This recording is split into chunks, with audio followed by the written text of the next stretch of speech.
Parliament में हुआ उसको कैसे देखते हैं? दो नौजवान अंदर हैं, पूछते हैं। देखिए, इसमें कहीं कोई संदेह नहीं है कि उन लोगों ने कानून का उल्लंघन किया।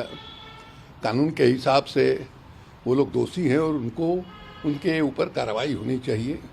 जो इस अपराध के लिए सज़ा मिल सकती है वो मिलेगी। लेकिन हम इसको एक दूसरे नज़रिए से हम देख रहे हैं कि ये जो प्रोटेस्ट हुआ सदन के अंदर हुआ और संसद भवन के बाहर परिवहन भवन के सामने हुआ, और उसी तरह का पीला धुआं संसद के अंदर निकला और संसद के बाहर भी निकला।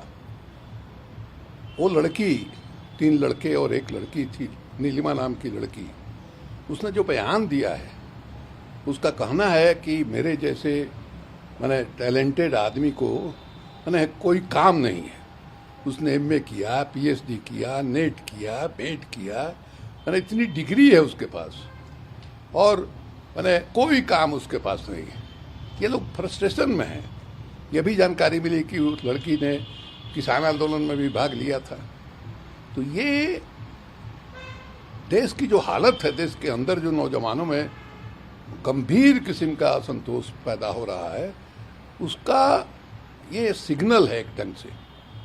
और आगे स्थिति खराब हो सकती है। अब देखिए, पूरे देश में हिंसा का माहौल, हिंसक वातावरण बना हुआ है। तरह तरह से हत्याएं हो रही है, लूट हो रहा है। यह तो खबर मिल रही है कि पैसा कमाने के लिए नौजवान लड़के शूटर बन रहे हैं। ये स्थिति है।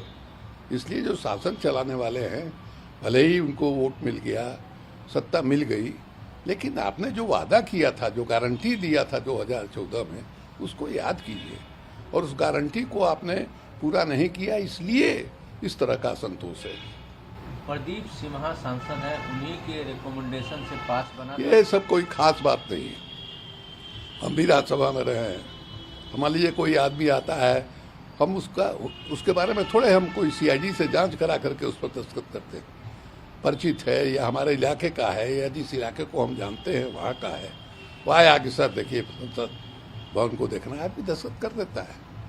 हम इसको बहुत बड़े अपराध के रूप में नहीं देखते। अधीर रंजन चौधरी कहते हैं कुछ दिन पहले ये चर्चा थी कि 13 दिसंबर को कुछ आतंकवादी संगठन पार्लियामेंट पर हमला कर सकते थे, सरकार भी इसकी जानकारी थी, फिर भी हम नहीं जानते हैं इसके बारे में। लेकिन आज ही का दिन उन लोगों ने चुना और आज ही के दिन संसद भवन पर हमला हुआ था। तो ये एक कोइंसिडेंस भी हो सकता है। ये भी हो सकता है कि जानबूझ करके उन लोगों ने ये तारीख चुनी हो, लेकिन मंशा उनकी मैंने हिंसा फैलाने की नहीं थी। आप उस घटना से, जब संसद भवन पर हमला हुआ था, उसके साथ इसकी तुलना करना मुझको नहीं लगता है कि ये जायज़ है। वो लोग तो बिल्कुल हिंसक ढंग से आक्रमण करने के लिए आए थे। ये तो संजोग है कि मान लीजिए मैंने संसद भवन के अंदर है जहाँ सदन की कार्रवाई चलती है, वहाँ तक ये लोग नहीं पहुँचे, नहीं तो पता नहीं क्या होता। तो सुरक्षा बलों की बहादुरी है, उन लोगों ने अपनी शहादत दे करके एक बड़ी घटना को रोका। तो उसके साथ इसकी तुलना जो है, हम इसको सही नहीं मानते। टीएमसी बीजेपी से मांग करे कि एमपी जो है उस पर कार्रवाई करे।